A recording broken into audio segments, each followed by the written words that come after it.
नमस्कार। बांग्लादेश में शेख हसीना की तख्ता पलट के बाद भारत के विदेश सचिव विक्रम मिस्री पहले उच्च प्रतिनिधि हैं जो कि ढाका पहुंचे हैं। यह दौरा कितना कारगर साबित होगा ये तो समय बताएगा, लेकिन पहले हमें समस्या को पहचानना भी जरूरी है। क्या भारत और बांग्लादेश का संबंध दोबारा बेहतर हो पाएंगे? फिलहाल ये एक ऐसा प्रश्न है जिसका सटीक सटीक उत्तर देना मुश्किल ही नहीं, फिलहाल नामुमकिन दिखाई देता है। लेकिन ऐसा लगता है कि बांग्लादेश की करंट जनरेशन हो या फिर वो पीढ़ी जिन्होंने 1971 में बांग्लादेश की आजादी का दौर जिया है, वो दौर देखा है, उन सभी के जहन में भारत विरोधी जहर को धीरे धीरे ऐसे बोया गया है कि आज वो खुलकर सामने आ रहा है। और ये तमाम, चाहे नई पीढ़ी हो पुरानी पीढ़ी, वो भारत के खिलाफ धमकियां दे रहे हैं।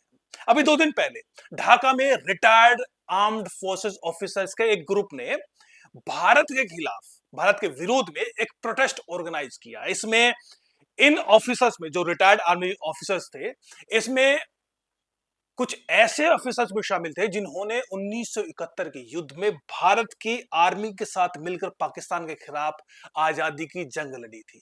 लेकिन हैरानी की बात यह है कि आज वही ऑफिसर्स उम्र के इस दिहाने पर बूढ़े हो चले हैं, लेकिन भारत के खिलाफ वो युद्ध छेड़ने की धमकी दे रहे हैं। बांग्लादेशी आर्म फोर्सेस में भारत के प्रति ये जो जहर है, हालांकि ये नया नहीं है, इससे पहले भी ऐसी घटनाएं होती रही है, लेकिन हमने कभी इसको उस तरीके से ध्यान उस पर नहीं दिया। ऐसी घटनाओं पर भारत सरकार ने कभी उस तरीके से रिटेलिएट नहीं किया, कार्रवाई नहीं की। शेख हसीना सरकार के चलते भारत सरकार ने उनको अपने तरीके से चुपचाप डिप्लोमेटिक तरीके से उनको सुलझाया। लेकिन पिछले 5-6 सालों में ऐसी कई घटनाएं हुई हैं जब बांग्लादेश की आर्म फोर्सेस ने दुस्साहस की तमाम हदें पार कर दी, लेकिन भारत ने बड़े भाई की तरह बड़ा दिल दिखाया और एक एक करके उनको डिप्लोमेटिक तरीके से सुलझाया। और भारत के मीडिया ने भी उसको उस तरीके से इग्नोर किया। लेकिन आज यही इग्नोरेंस आने वाले दिनों में बांग्लादेश के और भारत के जो संबंध है उन पर भारी पड़ती नजर आ रही है। आइए ऐसे 7 रिपोर्ट्स पर नजर डालते हैं जो बांग्लादेश की एजेंसियों ने जब भारत विरोधी हरकतें की हैं। मसलन सबसे ताजा रिपोर्ट 5 दिसंबर 2024 की है। इसमें बांग्लादेश की जो ये घटना है असम के श्रीभूमि जिले की, जिसमें भारत और बांग्लादेश की सीमा पर एक कुशियारा नदी के किनारे मनसा देवी मंदिर का जीर्णोद्धार हो रहा था, उसका काम चल रहा था। तो जो बांग्लादेश की बॉर्डर फोर्सेस है, बॉर्डर गार्ड बांग्लादेश, बीजीबी, इसके जवानों ने जो मंदिर के जीर्णोद्धार का काम था उसको रोकने की कोशिश की। दुस्साहस देखिए, भारतीय सीमा सुरक्षा बल और स्थानीय ग्रामीणों के विरोध के बाद बीजीबी यानी बॉर्डर गार्ड बांग्लादेश जो है, उसके जवान तब जाके पीछे हटे। चाकीगंज सीमा चौकी से स्पीड बोट के जरिए भारतीय क्षेत्र में ये बीजेपी के जवान घुसे और उस जो मंदिर के निर्माण का काम जारी था, जीर्णोद्धार का जो काम जारी था, उसको रोकने की कोशिश की, धमकियां दी। क्यों? वो ये कह रहे थे कि भाई मुसलमानों के लिए मंदिर का देखना भी हराम है, और चूंकि बॉर्डर पार से वो सामने दिखाई दे रहा था, लिहाजा बॉर्डर भारत को अपनी सीमा के अंदर भी इस मंदिर को नहीं बनाने देना चाहिए। ये धमकियां बांग्लादेश के बॉर्डर फोर्सेस कर रही थी, बीजेपी। अब आप इस दुस्साहस को थोड़ा समझिए कि ये साहस, दुस्साहस आता कहां से है। इसलिए क्योंकि वो इससे पहले भी इस तरह की घटनाएं करते रहे थे और भारत ने कभी उस तरीके से हमेशा बड़े भाई होने के नाते उसको इग्नोर किया। लेकिन दुस्साहस लगातार बढ़ता जा रहा है। पुरानी रिपोर्ट्स में रिपोर्ट है 23 सितंबर 2024 की, जिसमें गश्त के दौरान भारतीय जवान का अपहरण कर लिया गया। सोचिए, एबीपी लाइव की ये न्यूज रिपोर्ट है। पश्चिम बंगाल के दिनाजपुर इलाके में बिराल सीमा के पास नियमित गश्त के दौरान बांग्लादेशी उपद्रवियों ने भारतीय जवान को अगवा कर बॉर्डर गार्ड बांग्लादेश को दे दिया। बीएसएफ की जांच पड़ताल के बाद पता चला कि भारतीय जवान बीजीबी की हिरासत में है, जिसे बीएसएफ के विरोध के बाद बांग्लादेशी बॉर्डर गार्ड ने वापस सौंप दिया। यानी वो आ तो गए, लेकिन आप देखिए कि किस तरीके से वहां पर जो एलिमेंट्स हैं, बांग्लादेशी एलिमेंट्स हैं, जो निश्चित तौर पर जो बांग्लादेशी बॉर्डर गार्ड्स के जो जवान हैं उन्हीं की शय पर काम करते हैं, लेकिन उन्होंने एक बीएसएफ के जवान को अगवा कर लिया। बहरहाल ये खबर भी आई गई होगी। इससे पहले 23 अगस्त 2024 की खबर है, प्रभात खबर की खबर है कि बाढ़ लगाने जो बांग्लादेशी बॉर्डर पर भारतीय सेना बीएसएफ जो है बाढ़ लगा रही थी, उसको बांग्लादेशी बॉर्डर गार्ड्स ने रोकने की कोशिश की। इस खबर के मुताबिक उत्तर बंगाल के कूच बिहार में भारत बांग्लादेश सीमा के पास बॉर्डर गार्ड बांग्लादेश यानी बीजीपी के जवानों ने बीएसएफ के अधिकारियों को मवेशी बाढ़ बनाने से रोक दिया। मवेशी बाढ़ का निर्माण दोनों देशों के बीच 2012 में हुए समझौते के अनुसार किया जा रहा था। एक देश का पशु दूसरे देश में ना जाए और गांव के निवासियों के बीच कोई विवाद ना हो, इसलिए यह समझौता किया गया था। लेकिन बीजेपी ने इस बाड़े बंदियों की रोकने की कोशिश की, दुस्साहस किया। सोचिए, ये कोई आम खबर नहीं है। इससे पुरानी खबर 19 अगस्त 2024 की है। बीएसएफ नाव संचालकों को वापस भेजने से इनकार किया, यह अमर उजाला की खबर है। इस खबर के मुताबिक दक्षिण बंगाल के सीमांत क्षेत्रीय मुख्यालय मालदा की चौकी नीमतिता से बीएसएफ की 115वीं बटालियन के जवानों ने गंगा नदी में केले के तने के साथ बांधकर ले जाए जा रहे गाय को पकड़ने गए अपने 5 भारतीय नाविकों को भेजा गया था। यानी बीएसएफ ने 5 नाविकों को भेजा था कि भाई जो गाय यहां से भेजी जा रही है उनको पकड़ा जाए। तेज बहाव के कारण ये जो नाविक थे ये बांग्लादेश की सीमा में चले गए, जिन्हें बीजेपी ने हिरासत में ले लिया। बीएसएफ द्वारा बीजेपी अधिकारियों से सूचना देने के बावजूद बांग्लादेश की वर्तमान स्थिति का हवाला देते हुए बीजेपी ने इन नाविकों को वापस भेजने से इनकार कर दिया। यानी पहले इस तरह घटना होती थी, वापस भेज देते थे, लेकिन फिलहाल जो सिचुएशन बनी है, बीजेपी ने यानी बॉर्डर गार्ड्स बांग्लादेश ने उन नाविकों को वापस भेजने से मना कर दिया और स्थानीय पुलिस को दे दिया।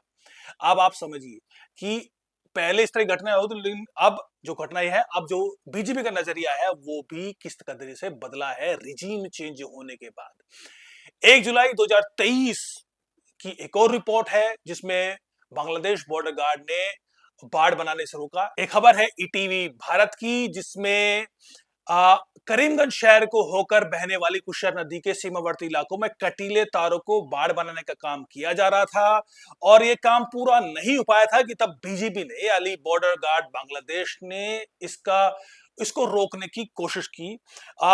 जो वहां पर बाढ़ की दीवार बनाई जा रही थी, इस पर आपत्ति जताई और इसको एक तरीके से इसको रोकने की कोशिश की। हालांकि बाद में जब बीएसएफ ने इसका विरोध किया तो इसको बाद में इस पर काम शुरू हुआ, लेकिन फिर से बीजेपी ने फिर से इसको रोकने की कोशिश करी और फिर इस करीमगंज इलाके में 4 किलोमीटर का इलाका ऐसा है जो आज भी खुला है। बाढ़बंदी होने से घुसपैठ रुकती है, लेकिन बीजेपी इसको बाढ़बंदी इसलिए करने नहीं देता क्योंकि बांग्लादेशी जो घुसपैठिए हैं वो आसानी से भारत के अंदर घुस सके। यानी जो भारत में घुसपैठ है उसमें कहीं ना कहीं बीजेपी पूरी तरीके से शामिल होती है। इससे पहले 17 अक्टूबर 2019 की खबर है जब बांग्लादेशी गार्ड ने की गोलीबारी में बीएसएफ के जवान उन्होंने वीर गति पाई। ये आज तक की खबर है।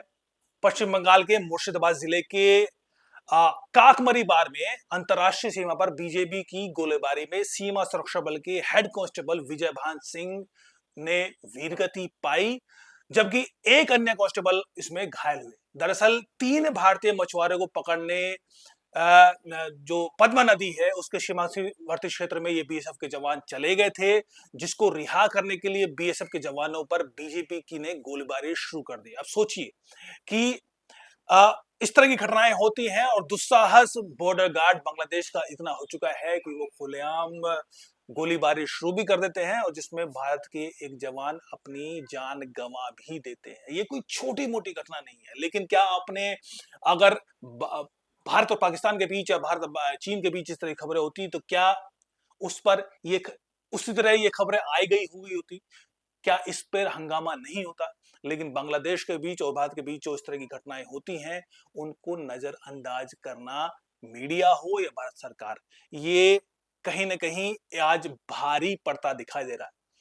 इससे पहले 7 अप्रैल 2015 को भी एक घटना हुई थी जब भारत में 10 किलोमीटर बीजेपी के गार्ड घुस आए थे और यहां पर उन्होंने हत्या की थी। इकोनॉमिक्स टाइम्स की खबर है। उत्तर पश्चिम बंगाल के रायगंज के दक्षिण पारा गांव में अंतरराष्ट्रीय सीमा में 10 किलोमीटर अंदर तक भारत में बॉर्डर गार्ड बांग्लादेश के जवान घुस आए थे। 15 से 20 राउंड उन्होंने फायरिंग की और जो यहाँ भारत के कई 2 नागरिक हैं जिनको उन्होंने मौत के घाट उतार दिया था। आरोप ये था कि वो तस्करी कर रहे थे।